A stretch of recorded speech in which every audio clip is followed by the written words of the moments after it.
standing next to the side entrance to our old warehouse. This is the structure around the hot tub, and then the gazebo to the left. And if you look above the gazebo, but below the redwood trees, there's a Wigandia carcassania, or urens, with the purple flowers. It needs to be cut down, but pretty showy. Very weedy, seeds everywhere. Coming down the driveway, on the top here we've got a few Agapetes serpens. This is the straight species, not yet in bloom.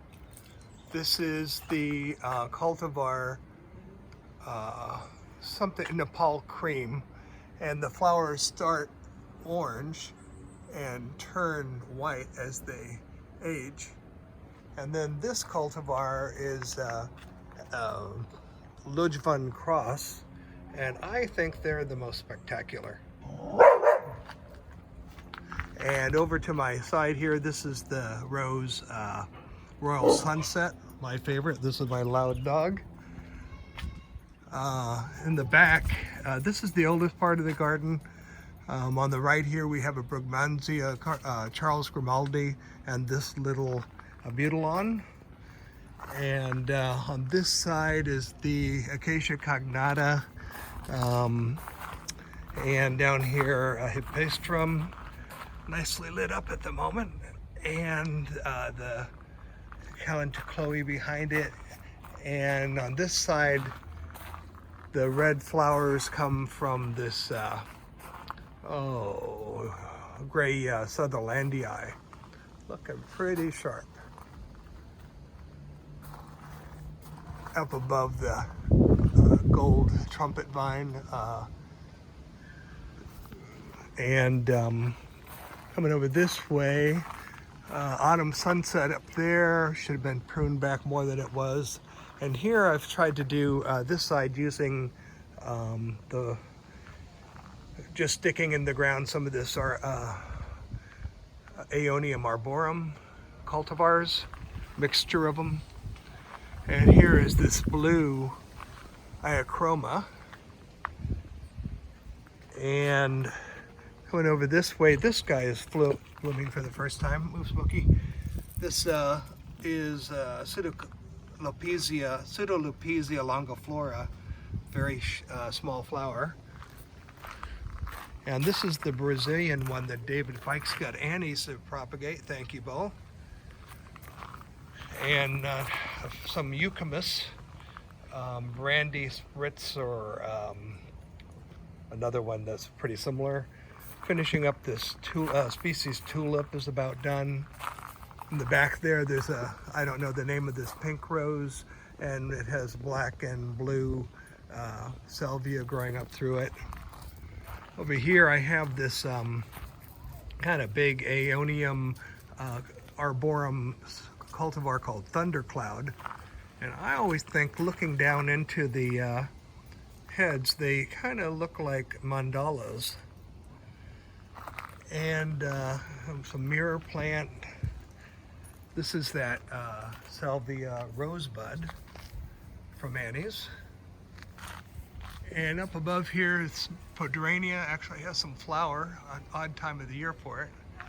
And on this side, up in there, is this really tall growing Pelargonium platinum. I like the flower color on this pretty much. And I like the variegated foliage as well.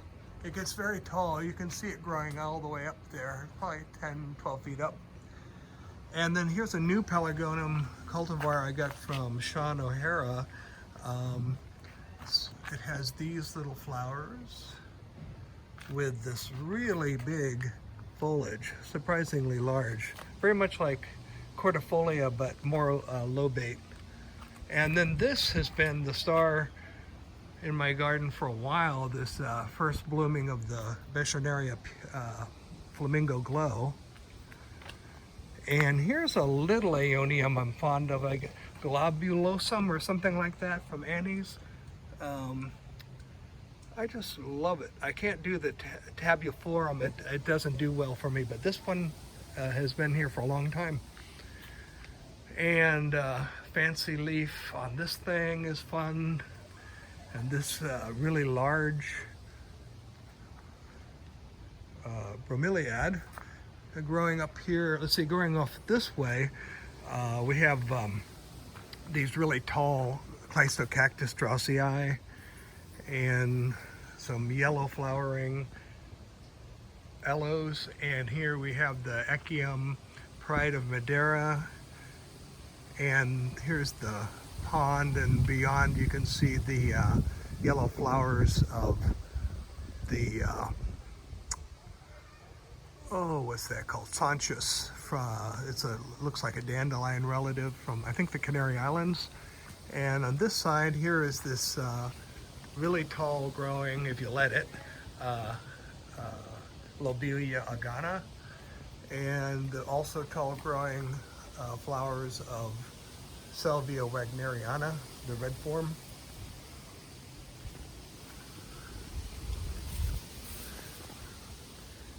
And I don't know the name of the flowers of this pincushion flower, but I do like it. And then this is Euphorbia lambii, which has gotten quite tall. I'm very pleased with that. I've been jealous of some of my friends with bigger ones, but now I'm getting up there. And this thing I picked up from Western Hills Nursery. I think it's pretty interesting with the little thorns between each of the leaves and the very regular layout of the foliage. And there are some flowers down here, bromeliad flowers, most of which came from David Fikes, who you can find on Facebook no problem, with some of the most interesting plants you'll see. And up here, the Sibutylin tiger eye.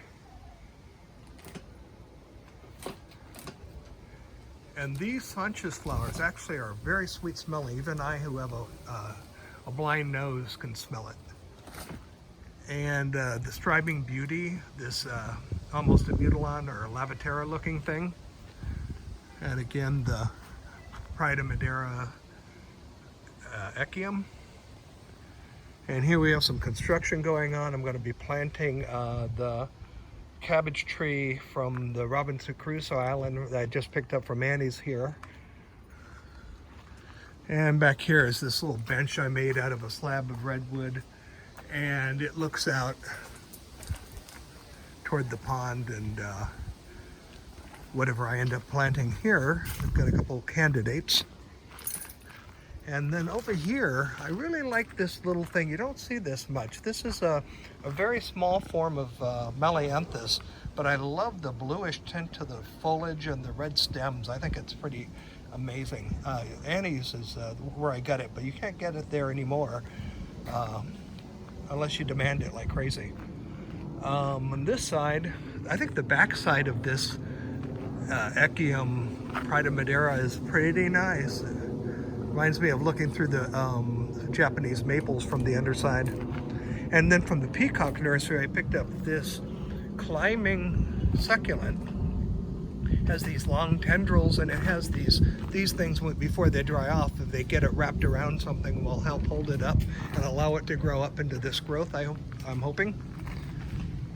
And let's see, what else do we have here? Looking up at that Calanthophora grandifolia. This is the one I got as a seed-grown plant from the Berkeley Botanical Garden, and this is the one I bought at a silent auction for way too much at Stribing a lot of years ago. Obviously, the seed-grown has been more successful. And here we got a lot of Abutylons. This is my Abutylon City. And over here, smoke. That's enough. Painter's palette.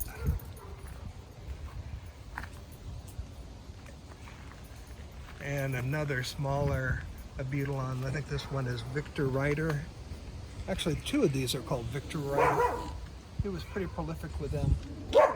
That used to be Guardsman Formium, but it's kind of reverted. I took out everything that had reverted at one time, but it hasn't shown much appreciation. It seems determined to revert again. Smoke, come on, you gotta help me here. And then this is the orange flowering Iochroma and a purple flowering Iochroma. And up in this corner deck, you can get a look at Strawberry Creek Park.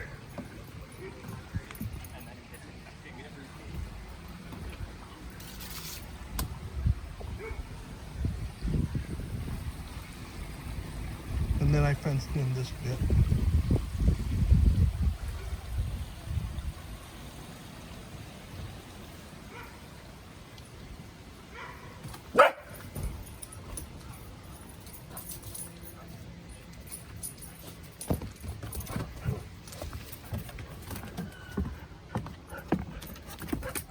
Dead man fingers,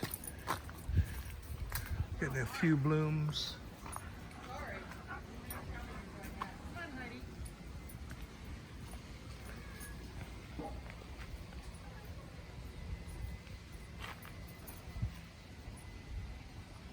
And back here, let's see, we have a couple of Dracunculus vulgaris coming up. Some more bromeliads, this big aloe coming up. And here, that's another deutzia. This one is pink flowered. A beauty berry. A tall purple flowering salvia. Forgot the name of that one. Somebody's choice, I think. Here's the gate out to the creek. Yeah, I know, smoking. And most of the stuff here is built from repurposed wood. This is from a water tank. And I made this back when this was a aviary. These used to be aviaries. I kept this one intact for the bed to keep vermin out.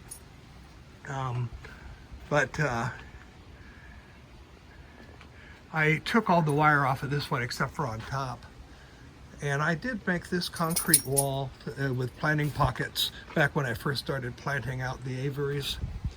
And then this is my favorite of the bromeliads. I got this from David Fikes as well. Love the blue on whatever this orange-pink color is. And a little window looking out on the creek.